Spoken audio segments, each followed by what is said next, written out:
students, today we are going to start a new lesson of class 6 from civics. It is fourth lesson and the name of the lesson is Elements of a Representative Democracy. Students, let me tell you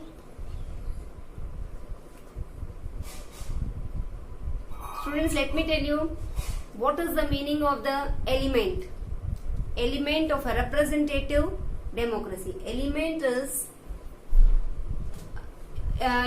a type of your right towards the democracy. What is democracy? Democracy is a type of government, and a representative means people whom we elect as our representatives. Now let us see about the Indian Constitution. Indian Constitution specifies and guides us how to govern a country. Means our Indian Constitution guides each and every citizen, each and every minister, each and every member of the Constitution how to govern a country.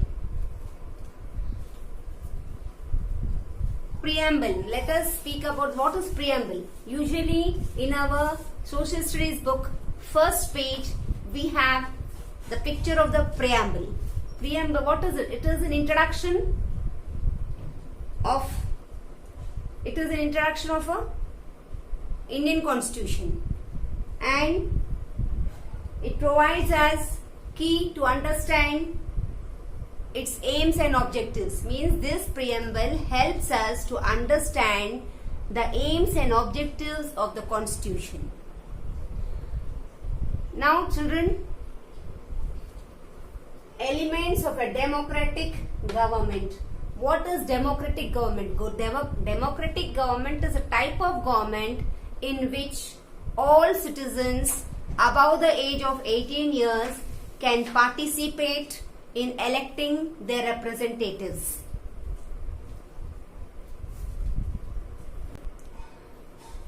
People elect their representatives to the state legislature, and executive is responsible to the legislature. Then let me tell you that in India, not only in India, in many places, we have three types of, means we have government at three levels. That is the central government, the state government and the local government. Local government is, we can also tell it is a Panchayati Raj. Now, we will study today about the state government.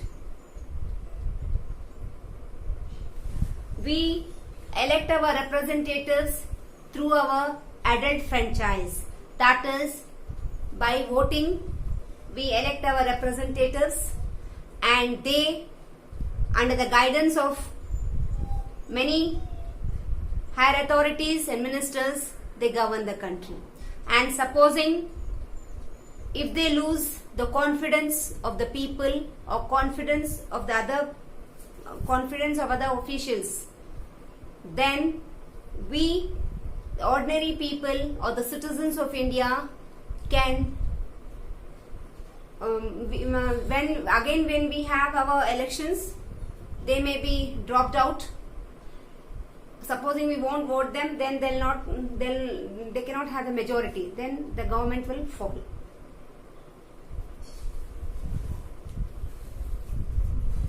Equality and justice. These are the two most important. Equality and justice. These are the very important two elements of the democratic government. In this, the main aim of the democratic government is that the participation of the people. Participation of the people means every adult has the right to participate in the formation of the government, and equality and justice. Every citizen is treated equally and has the right to get the justice for him. Students, we will study all these points in detail from the book.